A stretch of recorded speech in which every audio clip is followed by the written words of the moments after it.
स्वागत है आप सभी का हमारे YouTube channel Bihar board exam 2.0 में। तो आज का धमाकेदार सेशन फिर से लेके आए हैं ऑब्जेक्टिव क्वेश्चंस का डिस्कशन यानी क्वेश्चंस बैंक का। तो क्वेश्चंस बैंक का जो भी ऑब्जेक्टिव क्वेश्चंस होगा उसका अपन आज डिस्कशन करेंगे। आपके पिछले वाले वीडियो में भी हमने ऑब्जेक्टिव क्वेश्चंस का डिस्कस करा था। क्वेश्चंस बैंक का ही सवाल था, इंपॉर्टेंट क्वेश्चंस थे, सारे के सारे क्वेश्चंस एकदम छाटे हुए सवाल थे, सभी सिलेक्टेड क्वेश्चंस का डिस्कस हुआ। आज के भी टॉपिक में आपके बेहतरीन और बेहतर सिलेक्टेड क्वेश्चंस का डिस्कशन होगा। ये लेक्चर नंबर 5 है, यानी टोटल 5वें पार्ट में है ये आज का टॉपिक। तो हमारे साथ बने रहिए इस वीडियो में। तो शुरू करते हैं बारी बारी से सभी क्वेश्चंस का डिस्कस करना, और सभी के सभी क्वेश्चंस बहुत ही ज्यादा इंपॉर्टेंट होंगे। आई होप कि सारे के सारे क्वेश्चंस आपको बेहतर समझ में आएगा और एग्जामिनेशंस में वहां पे फोड़ के आओगे। तो चलो शुरू करते हैं बारी बारी से सभी क्वेश्चंस का डिस्कस करना। तो आज के टॉपिक का ये पहला सवाल है। पहला क्वेश्चन क्या कह रहा है कि विलयन में वियोजित होने वाले विलय के लिए वांटफ गुणांक कितना होगा। तो वांटफ के गुणांक के बारे में सारे लोग जान चुके हो कि वांटफ गुणांक क्या होता है कि जब किसी विलयन में कोई भी कंपाउंड होता है तो उस कंपाउंड को जब ब्रेक करते हो यानी वियोजित होता है तो अलग अलग धनायन और केटायन में टूट जाता है, यानी अलग अलग मॉलिक्यूल्स में टूट जाता है। तो हो सकता है कि 2 या 2 से अधिक आयन में टूट जाए। ये कंडीशन बन सकते हैं कि अगर आपके पास मान लो कोई ऐसा है, इसको हम वांटफ फैक्टर को सबसे पहले हम आई से इंडिकेट करेंगे। आई बराबर क्या होता है, वियोजित होने के पश्चात आई बराबर यहां से एक फॉर्मूला छोटा सा हो जाता है, वियोजित या फिर संगुणित, टूटना या फिर जुड़ना, वियोजित या संगुणित के बाद के कण, के बाद के कण, ठीक है, डिवाइडेड बाई वियोजित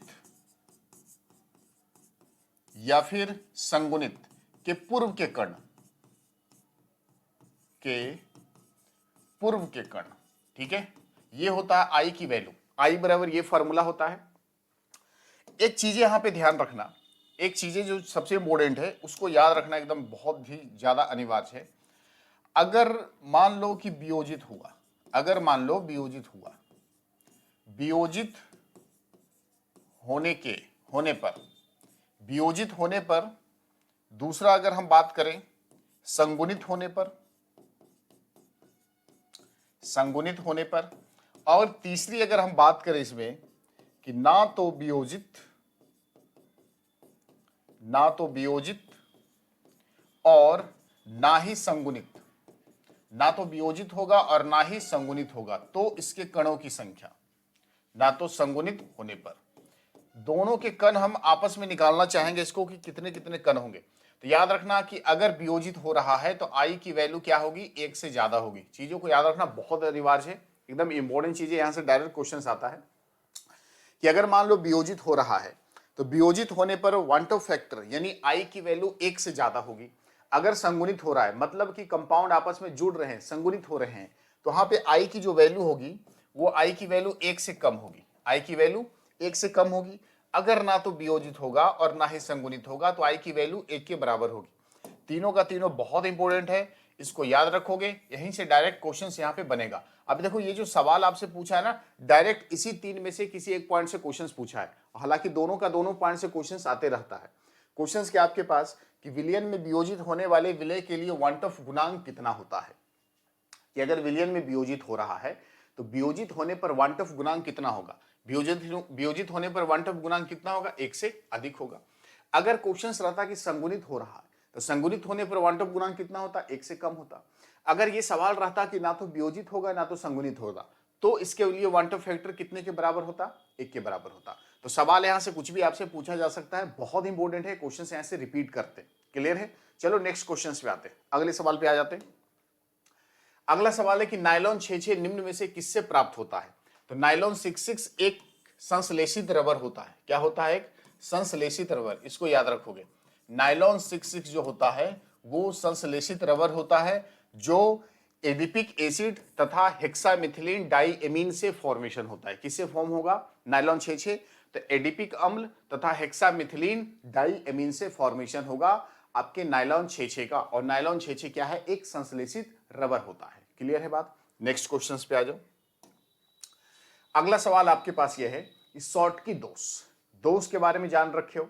शॉर्टकी दोष होता है, फ्रैंकल दोष होता है, और भी दोष होते हैं, रिक्तिका दोष होते हैं, अंतराकाशी दोष होते हैं। लेकिन यहाँ पे क्वेश्चन आपसे क्या पूछा जा रहा है कि बताओ शॉर्टकी दोष के कारण, शॉर्टकी दोष के कारण क्रिस्टल के घनत्व में डॉट डॉट डॉट डॉट क्या होती है, यानी वृद्धि होती है कि कमी होती है कि उसके घनत्व अपरिवर्तित होते हैं। तो ये चीजें सवाल है, बहुत इंपॉर्टेंट है, क्वेश्चन आया है यहाँ से कि अगर शॉर्टकी दोष हो रहा है क्रिस्टल में, तो शॉर्टकी दोष के कारण याद रखना कि शॉर्टकी दोष कब उत्पन्न होता है। एक आपके पास आयनिक क्रिस्टल है, क्या है, एक मान लो ऐसा कोई आयनिक क्रिस्टल है, आयनिक क्रिस्टल है, ठीक है, ये क्या है आपके पास, आयनिक क्रिस्टल, आयनिक क्रिस्टल है। तो इस आयनिक क्रिस्टल में धनायन और ऋणायन दोनों क्या होंगे, रेगुलर अरेंजमेंट में होंगे। मान लो इस क्रिस्टल से एक धनायन और एक ऋणायन, ऐसा एक धनायन और एक ऋणायन क्रिस्टल से बाहर चले जाते हैं। तो जैसे ही क्रिस्टल से बाहर जाएगा तो जहां से धनायन और ऋणायन जाएगा, यहां से देखो क्या जा रहा है, यहां से आपका जा रहा है धनायन और यहां से क्या जा रहा है, ऋणायन। जब दोनों धनायन और ऋणायन क्रिस्टल से बाहर चला गया तो क्रिस्टल में एक रिक्त स्थान उत्पन्न हो जाएगा, मतलब एक होल होगा, उसके कारण क्रिस्टल में एक दोष उत्पन्न हो जाएगा। तो अब यहाँ पे ध्यान से देना, इसी दोष को हम बोलेंगे शॉर्टकी दोष। अब चीजें यहां से समझो, किसके डेंसिटी में क्या चेंज आता है। जब दोष नहीं हो रहा था तो क्रिस्टल घनत्व कुछ था, जो भी डेंसिटी थी उसकी थी। अगर जैसी दोष उत्पन्न हुआ, मतलब प्लस और माइनस क्रिस्टल से बाहर चला गया, जैसी प्लस और माइनस क्रिस्टल से बाहर गया तो क्रिस्टल में एक दोष उत्पन्न हो गया और उस दोष को हम शॉर्टकी दोष बोलेंगे। तो जैसे ही बाहर गया प्लस और माइनस, इसके डेंसिटी में चेंज हुआ, तो कौन सा चेंज हुआ, तो डेंसिटी में कमी हो गई। तो right answer is the B number. इस शॉर्टकी दोष के कारण जो क्रिस्टल के घनत्व होते हैं, उस क्रिस्टल के घनत्व में क्या हो जाती है, कमी हो जाती है। चीजों को याद रखना बहुत इंपॉर्टेंट है। चलो नेक्स्ट क्वेश्चन पे आते हैं। अगले सवाल पे आ जाते हैं। निम्नलिखित जलीय घोल में किसका क्वथनांक अधिकतम होगा। तो देखो, क्वथनांक अधिकतम होगा तो ये चीजें डिपेंड करेगी आई की वैल्यू पे, आई का मान पे डिपेंड करेगा क्वथनांक। अब यहां से हम सबको निकालना चाहे, सोडियम हाइड्रोक्साइड में आई की वैल्यू कितनी होगी, सोडियम हाइड्रोक्साइड में आई की वैल्यू होगी 2, Na2। सोडियम सल्फेट में आई की वैल्यू कितनी हो जाएगी 3, NH4 में आई की वैल्यू 2 और KNO3 में आई की वैल्यू कितनी हो जाएगी 2। तो सबसे ज्यादा जिसका आई का मान, इसमें इसका मोलर कितना है 1 बराबर 2, इसका कितना है 1 बराबर 3, इसका कितना है 1 बराबर 2, इसका भी है 1 बराबर 2, यानी 1 मोल 1 मोल 1 मोल 1 मोल, इसका मोलर मास कितना 1 1 है, ठीक है।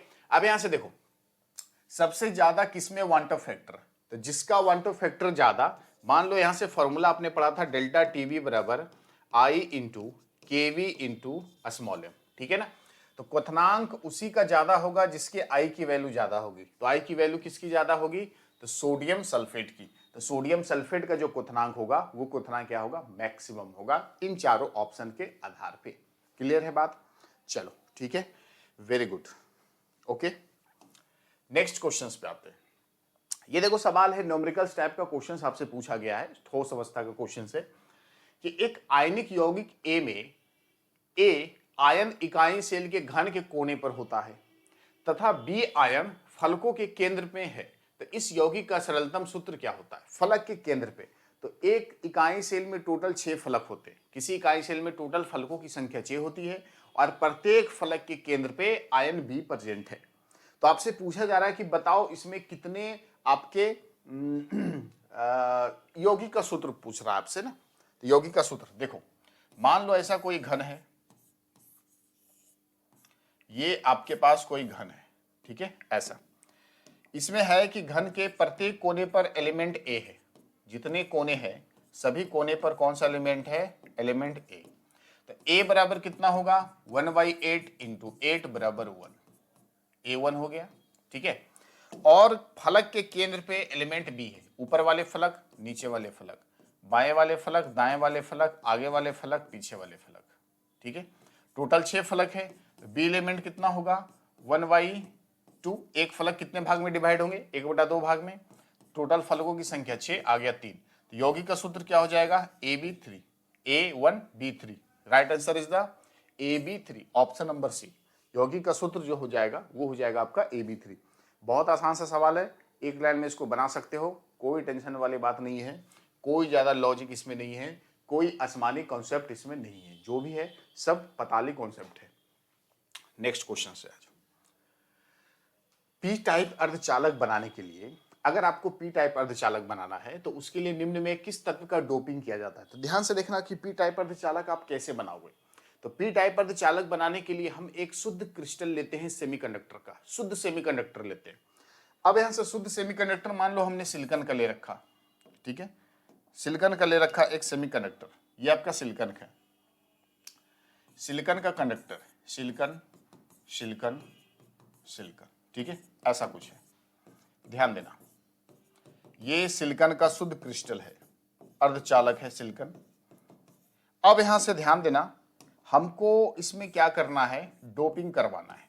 हम किस एलिमेंट का डोपिंग करेंगे पी टाइप बनाने के लिए, वो समझना अनिवार्य है। पी टाइप बनाने के लिए किस एलिमेंट का डोपिंग अपन करवाएंगे। यहां से देखो, ये तो क्रिस्टल हो गया, अब हमको बनाना है पी टाइप। तो याद रखना चीजें को कि पी टाइप अगर सेमीकंडक्टर चाहिए आपको, तो पी टाइप सेमीकंडक्टर के लिए वर्ग 13 के त्रिसंयोजी तत्व का डोपिंग होता है। किसका,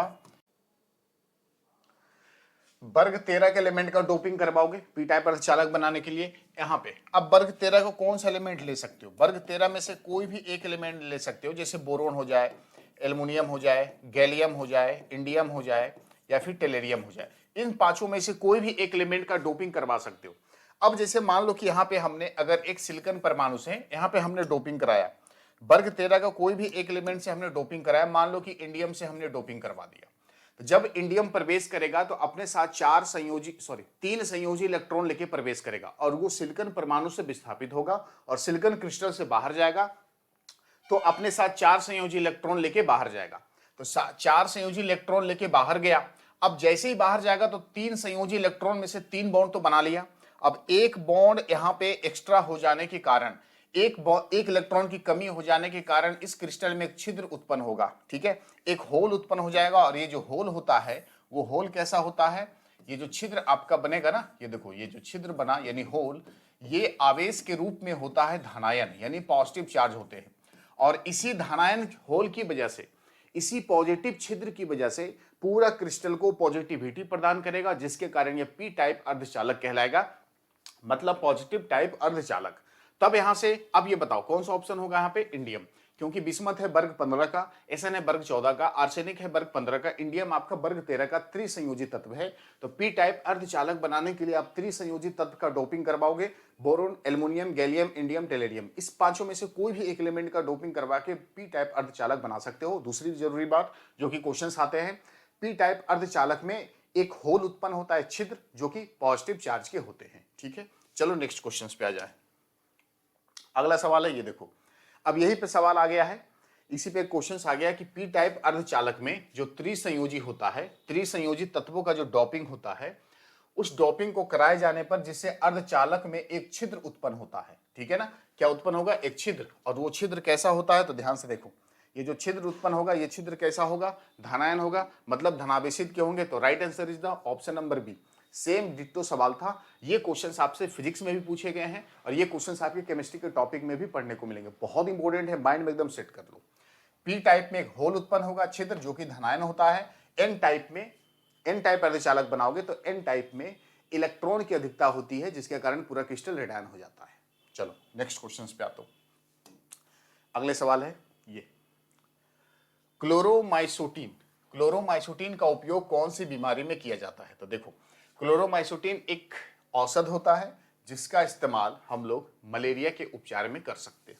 किसका, तो मलेरिया जब होता है तो उसमें एक कंपोजिशन होता है क्लोरोमाइसोटीन, जिसका इस्तेमाल हम लोग मलेरिया के उपचार में करेंगे। अगला सवाल क्या है कि निम्नलिखित में किस यौगिक का क्वांटम गुणांक K4Fe के बराबर होगा। तो सबसे पहले अगर हम बात करें तो K4Fe इसको अगर तोड़ना चाहो तो किस में टूटेगा, ये आपका टूट जाएगा 4K प्लस, ठीक है, उसके बाद प्लस FeCN का होल 6, यहाँ पे माइनस, इसमें ब्रेक हो जाएगा, ठीक है, एक प्लस के 4K और यहाँ पे एक, मतलब यहाँ पे कह सकते हो पोटेशियम 4 और ये जो कंपाउंड है वो कितने आए, 1 मोल में, तो 4 1 5, आई की वैल्यू कितनी आ गई, 5। अब इसमें से बताओ आई की वैल्यू किसके 5 आएगी, किसकी आई की वैल्यू 5 आएगी। अगर नीचे से चले तो इसमें आई की वैल्यू कितनी आएगी, 2 सोडियम 1 सल्फेट 3। इसमें अगर बात करो आई की वैल्यू 1 एल्युमिनियम 3 नाइट्रेट 3 1 4। इसमें अगर आई की वैल्यू 1 सोडियम 1 क्लोरीन 2। इसमें आई की value 2 aluminium 3 sulphate 5। Right answer is the option number ए। यानी जब एल्युमिनियम सल्फेट को जब ब्रेक करोगे तो किसमें टूटेगा, 2L + 3 प्लस 3SO4 2 माइनस। तो आई की value 2 धनायन 3 ऋणायन 3 1 3 2 5। Right answer is the aluminium sulphate जो कि 5 के बराबर आएगा। अगले सवाल पे आ जाओ। जलीय विलयन के ताप में वृद्धि करने पर उसमें कमी आती है। किसमें कमी आती है, अगर जलीय विलयन के टेम्परेचर को बढ़ा दो तो विलयन का आयतन बढ़ाने पर हमको पता है कि V को बढ़ाने पर, ठीक है, टेम्परेचर में भी वृद्धि होती है। ठीक है, वॉल्यूम को अगर बढ़ाओगे तो तापमान बढ़ेगा। तो एक होता है मोलरता का परिभाषा हम लोग पढ़ रखे हो, मोलरता बराबर क्या होता है, विलय के मोल, विलय के मोल बटे विलयन का आयतन, ये पढ़ रखे हो आयतन। यानी मोलरता इज इक्वल टू मोल बटा भी। अगर भी बढ़ेगा तो मोलरता घटेगी, तो किसमें कमी आएगी, मोलरता घटेगी। यानी विलयन के ताप में वृद्धि करने पर किसमें कमी आती है, तो किसमें कमी आती है, मोलरता घटने में। ठीक है, मोलरता नहीं, हाँ, मोलरता बढ़ने में कमी होती है, यानी बढ़ेगा नहीं, मोलरता बढ़ेगा नहीं बल्कि बढ़ने में कमी होगी, मतलब उसमें घट जाएगा। ठीक है, उसके बढ़ने में कमी होगी मतलब घटेगा। अगले सवाल पे आ जाओ। अगला सवाल क्या कहता है कि H3PO2 के प्रबल अपकारक गुण होने का कारण क्या है। तो सबसे पहले H3PO2 है ना, इसका बॉन्ड बना लो। फास्फोरस के साथ एक ऑक्सीजन और एक हाइड्रोजन, 2 हाइड्रोजन, 2 ऑक्सीजन और 1 हाइड्रोजन। ठीक है, तो इसके साथ जो बॉन्ड बना है ना, इसके साथ आपको दिख रहा है ना, एक OH बॉन्ड दिख रहा है। H3PO2 के साथ कितने OH बॉन्ड दिख रहे हैं, एक OH बॉन्ड दिख रहा है इसमें। अब एक OH बॉन्ड दिख रहा है तो समझो बात को, जितने OH बॉन्ड होंगे, एक OH बॉन्ड है तो ये कैसा होगा, एकल भास्मिक अम्ल होगा। ये भी सवाल आपसे पूछा है ऑब्जेक्टिव में कि H3PO2 एक अम्ल है, कैसा अम्ल है, तो एकल भास्मिक अम्ल है, इसको याद रखोगे। ठीक है, अब यहां से बता दो, एक OH वर्ग तथा 2 pH बंध की उपस्थिति, एक OH और 2 pH, एक pH 2 pH, option number A ही होगा। फास्फोरस की उच्च इलेक्ट्रॉन बंधुता, ये तो नहीं होगा। फास्फोरस की उच्च ऑक्सीकरण अवस्था, ये भी नहीं होगा। 2 OH वर्ग तथा एक pH बॉन्ड, तो 2 OH तो वर्ग है नहीं इसमें और एक pH है नहीं, क्योंकि एक OH है 2 pH बॉन्ड है, तो answer A number. Next question, गोताखोर। गोताखोर तो जान ही रखे हो, हेनरी के नियम का सवाल है, हेनरी के नियम का अनुप्रयोग वाला सवाल है कि जब गोताखोर समंदर के अंदर जाता है तो अपने कंधे पर जो सिलेंडर का जो ऑक्सीजन यानी गैस का जो सिलेंडर कंधे पे टांग रखा होता है ना सिलेंडर, उस सिलेंडर में ऑक्सीजन और हीलियम गैस का मिश्रण होता है। हीलियम गैस को हम क्यों मिलाते हैं, हीलियम गैस को इसलिए मिलाते हैं क्योंकि ऑक्सीजन गैस की सांद्रता को कम करे और ब्लड में आसानी से घुल जाए, और प्रेशर हाई प्रेशर होने के कारण आसानी से घुले और प्रेशर कम होने पर आसानी से बाहर भी निकल जाए, जिसके कारण गोताखोर को कोई भी मेडिकल डैमेज नहीं हो। इसलिए हम उसमें हीलियम मिलाते हैं ऑक्सीजन के साथ। Right answer is the helium plus oxygen का मिश्रण होता है। पहले जब हीलियम नहीं मिलाते थे तो पहले क्या ले जाता था, नाइट्रोजन और ऑक्सीजन का मिश्रण होता था, लेकिन अब जो सिलेंडर होता है उसमें हीलियम और ऑक्सीजन का मिश्रण होता है। Option number C clear. Next question, अगला सवाल है कि ओस्टवाल विधि से नाइट्रिक अम्ल एवं संपर्क विधि से सल्फ्यूरिक अम्ल के उत्पादन में निम्नलिखित में कौन सा उत्प्रेरक का उपयोग किया जाता है। देखो दोनों चीज याद रखना यहां से, ओस्टवाल विधि से किसका उत्पादन करेंगे, नाइट्रिक अम्ल का, ठीक है, और संपर्क विधि से किसका उत्पादन करेंगे, सल्फ्यूरिक अम्ल का। याद रखना, ओस्टवाल विधि से हम लोग नाइट्रिक अम्ल का उत्पादन करते हैं और संपर्क विधि से सल्फ्यूरिक अम्ल का उत्पादन करते हैं।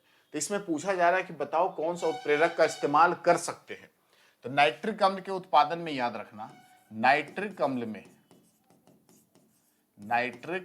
अम्ल के उत्पादन में हम प्लैटिनम उत्प्रेरक का इस्तेमाल करेंगे और सल्फ्यूरिक अम्ल के उत्पादन में हम लोग वेंडियम पेंटाऑक्साइड का इस्तेमाल करेंगे। Right answer is the platinum एवं भेंडियम पेंटाऑक्साइड।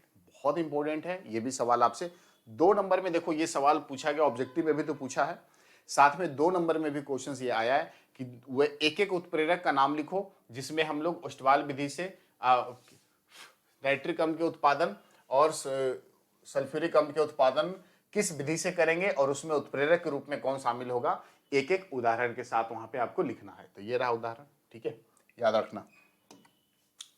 अगला सवाल, सेकेंडरी अल्कोहल के उत्प्रेरकीय डिहाइड्रोजनीकरण से प्राप्त होता है।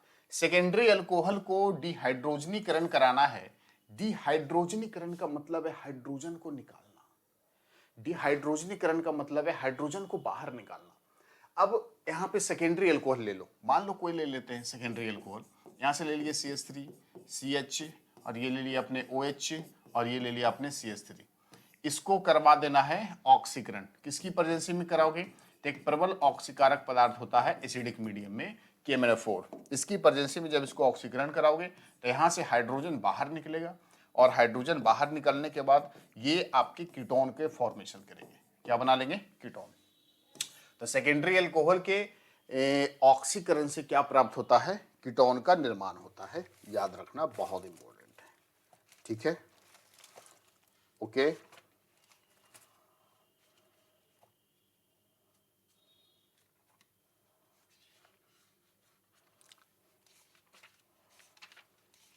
चलो नेक्स्ट क्वेश्चंस पे आते हैं।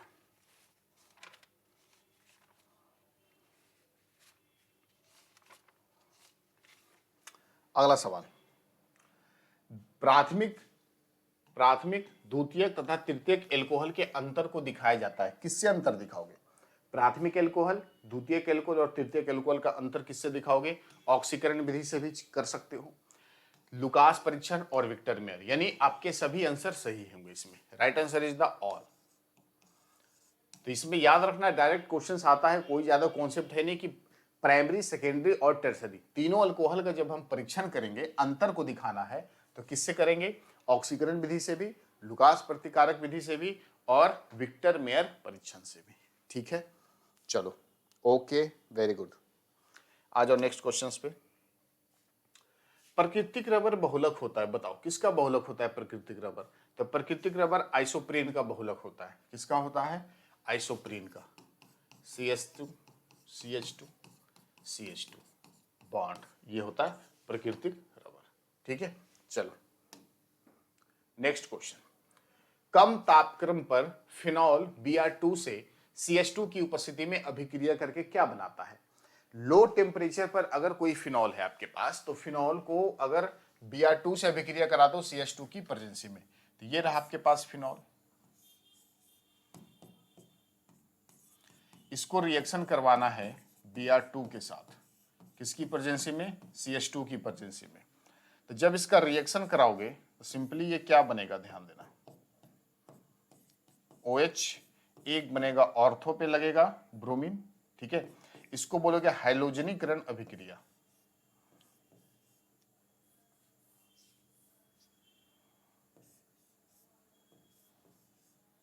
दूसरा जुड़ेंगे पारा पर, ठीक है, एक बार ऑर्थो पर दूसरी बार पारा पे। यहां पे ये जो बनेगा ये आपका बनेगा अल्प उत्पाद ऑर्थो वाला, और ये आपका क्या बन जाएगा, मुख्य उत्पाद पारा वाला। तो ऑर्थो और पारा ऑप्शन है क्या, देखो, मेटा ब्रोमोफिनॉल नहीं, ऑर्थो तथा पारा ब्रोमोफिनॉल, ऑर्थो तथा पारा ब्रोमोफिनॉल, ऑप्शन नंबर बी। पारा ब्रोमोफिनॉल नहीं, केवल पारा तो नहीं बनेगा। 2,4,6 ट्राइब्रोमोफिनॉल बिल्कुल नहीं, 2,4,6 ट्राइब्रोमोफिनॉल भी नहीं बनेगा CH2 की प्रेजेंसी में, ठीक है। 2,4,6 ट्राइब्रोमोफिनॉल कब बनेगा, तो जब हम फिनॉल को रिएक्शन करा देंगे, यहां से देखो, जब हम फिनॉल को रिएक्शन करा देंगे 3Br2 के साथ, 3Br2 के साथ, ये कुछ ऐसा बन जाएगा, OH Br Br और यहां भी Br, ये बनेगा 2,4,6 ट्राइब्रोमोफिनॉल। कब, जब हम 3Br2 से रिएक्शन करवाएंगे तब, ठीक है, ओके। चलो, तो वो तो क्वेश्चंस की बात नहीं हो रही, इस क्वेश्चंस की बात हो रही है, option number B. Next questions पे आ जाओ। इथाइल एसीटेट एवं CH3MgBr, ये है आपका ग्रिग्नार्ड अभिकर्मक। इसको जब रिएक्शन कराओगे तो कौन सा प्रोडक्ट बनेगा? तो सबसे पहले इथाइल एसीटेट लिख लो, CH3 C double bond O CH2 CH3, ये आपका इथाइल एसीटेट है। ठीक है, इथाइल एसीटेट है, इसको रिएक्शन करवा देना है CH3MgBr के साथ। चलो अभिक्रिया करा के नीचे देख लो। फिर उसके बाद हाइड्रोलाइसिस भी कराना होगा। सबसे पहले कार्बन और ऑक्सीजन के बीच में बॉन्ड टूटेगा, माइनस आएगा, प्लस आएगा। यहाँ से ये प्लस आएंगे, ये माइनस आएंगे। कहाँ कहाँ कौन जाएगा? माइनस वाला जाएगा इस प्लस वाले के साथ, और ये प्लस वाले आएंगे इस माइनस वाले के साथ। जुड़ गए कुछ ऐसा। CH3 C double bond O, C के साथ कौन आ गया?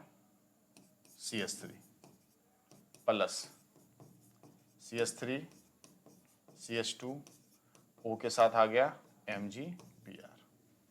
ठीक है,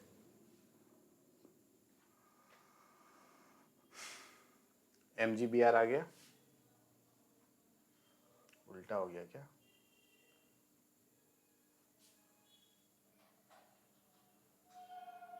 हाँ ठीक है, O minus plus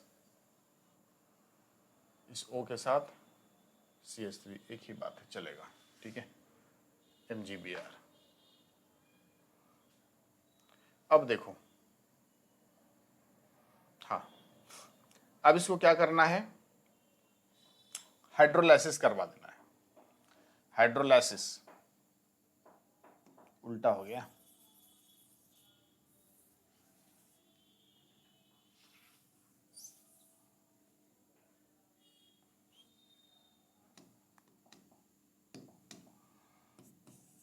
O, bond यहां से टूटना है, माइनस प्लस। ठीक है, तो माइनस वाला कहां जाएगा? ये माइनस वाले जाएंगे इस प्लस के साथ, और ये प्लस वाले आएंगे इस माइनस के साथ। ये तो खत्म हो गया। क्या बनेगा प्रोडक्ट में? CH3 C double bond O, यहाँ से टूट गया O के साथ ये इस माइनस के साथ आ गया MgBr। ठीक है, ये बॉन्ड हो गया, प्लस CH3 CH2 CH3। अब इसको हाइड्रोलाइसिस करवाओगे, H प्लस OH माइनस, ये बॉन्ड टूट गया, प्लस वाला इसके साथ, माइनस वाला इसके साथ, ये बन जाएंगे CH3 C double bond O OH, यानी कार्बोक्सिलिक एसिड बनेगा। Option number D, carboxylic acid. Next question पे आ जाओ। कैल्शियम एसीटेट एवं कैल्शियम फॉर्मेट के मिश्रण को गर्म करने पर क्या प्राप्त होता है? कैल्शियम एसीटेट और कैल्शियम फॉर्मेट। कैल्शियम एसीटेट होता है CH3 COO Ca, ठीक है, प्लस क्या करना है? Calcium formate HCO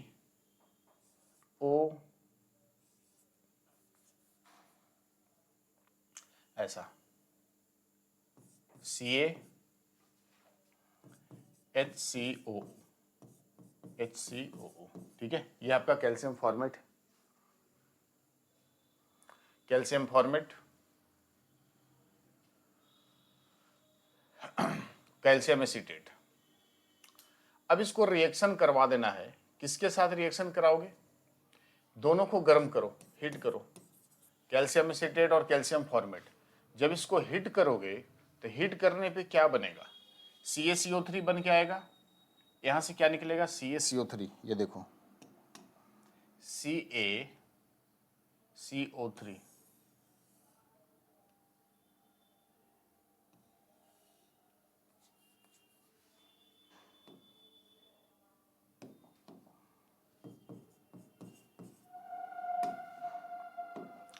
CaCO3 CO3,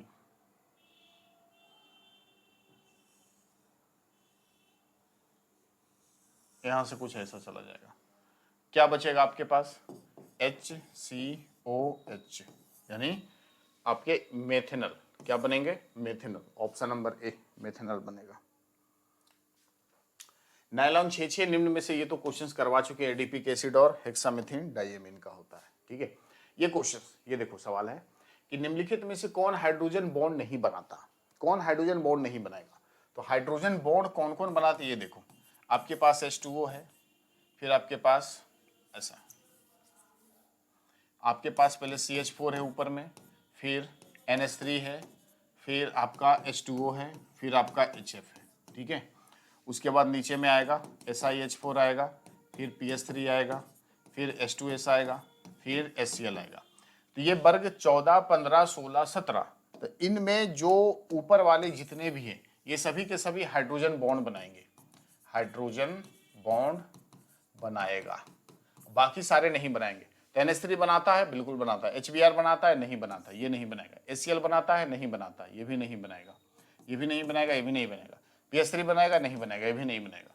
तो ऑप्शन क्या, क्वेश्चन क्या है, कौन हाइड्रोजन बॉन्ड बनाता है, तो आपके पास NH3 हाइड्रोजन बॉन्ड बनाते हैं, या इन चारों में से कोई भी एक ऑप्शन होगा तो वो आपका हाइड्रोजन बॉन्ड बनाएगा। नेक्स्ट क्वेश्चन, वह कार्बोक्सिलिक अम्ल जो टॉलेंस अभिकर्मक को अपकृत करता है, तो टॉलेंस अभिकर्मक को अपकृत करता है कौन, तो ये आपके ऑप्शन नंबर ए। टॉलेंस अभिकर्मक में याद रखना कि टॉलेंस अभिकर्मक जब कराते हो तो एक Cu2O अवक्षेप प्राप्त होता है। कैसा, Cu2O का अवक्षेप प्राप्त होता है, और ये अवक्षेप कैसा होता है, लाल भूरा। कैसा, लाल भूरा अवक्षेप होता है। ये भी डायरेक्ट क्वेश्चंस आपसे पूछे गए हैं ऑब्जेक्टिव में। नेक्स्ट क्वेश्चन, क्लोरोमाइसिटिन का उपयोग कौन सी बीमारी, मलेरिया, ये तो क्वेश्चन हम कर चुके हैं। नेक्स्ट है, फिनॉल का क्लोरोफॉर्म तथा क्षार के साथ गर्म करने पर क्या बनता है। फिनॉल को जब क्लोरोफॉर्म के साथ गर्म करोगे, ठीक है, यहां से देखो, ये आपका फिनॉल है, इसको क्लोरोफॉर्म के साथ गर्म करो, CHCl3, ठीक है, किसकी प्रेजेंसी में, तो क्षार की प्रेजेंसी में। तो एक लाइन में अगर रिएक्शन बना के देखें तो सिंपली ये रिएक्शन क्या बनेगा, OH, यहाँ पे आएगा CHO, इसका नाम होगा, क्या नाम होगा, सैलिसैल्डिहाइड।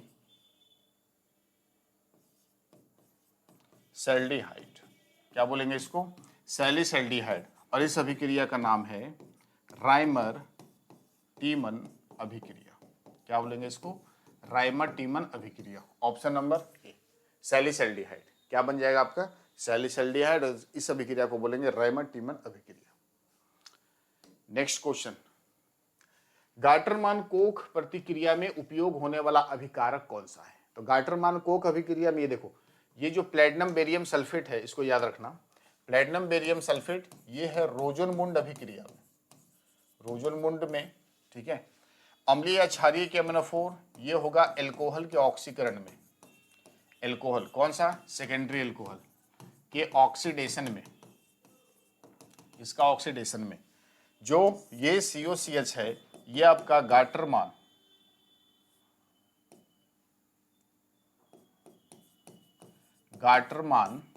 कोख अभिक्रिया में उत्प्रेरक का काम करेगा, कार्बोनिल और HCl, ठीक है, कार्बोनिल और HCl, इसका इस्तेमाल। नेक्स्ट क्वेश्चन, कौन सा हाइड्रोजन बॉन्ड सबसे ज्यादा प्रबल होता है, तो जिसका साइज छोटा होगा। हाइड्रोजन बॉन्ड होने का, हाइड्रोजन की बात अगर नहीं करते हैं तो केवल बॉन्ड की बात करते हैं। सबसे स्ट्रॉन्ग बॉन्ड कौन होगा, जिस बॉन्ड की लेंथ कम होगी वो बॉन्ड स्ट्रॉन्ग होगा, जिस बॉन्ड की लेंथ ज्यादा होगी वो वीक बॉन्ड होगा। तो इसमें पूछा जा रहा है कि बताओ सबसे प्रबल बॉन्ड कौन होगा। तो यहां से HOF, OHF, HF, सबसे ज्यादा इलेक्ट्रोनेगेटिविटी किसकी, फ्लोरीन की, ऑप्शन नंबर सी। अधिक इलेक्ट्रोनेगेटिविटी स्ट्रॉन्ग बॉन्ड बनाएगा, तेजी से बॉन्ड बनाएगा। तो सबसे ज्यादा प्रबल बॉन्ड कौन होगा, हाइड्रोजन फ्लोरीन, फ्लोरीन का, ठीक है। चलो, ये था आज का सेशन। सबसे हीटेड और इंपॉर्टेंट ऑब्जेक्टिव क्वेश्चन, जो क्वेश्चंस बैंक से छाटा हुआ सवाल है, उसका डिस्कशन हमने करा।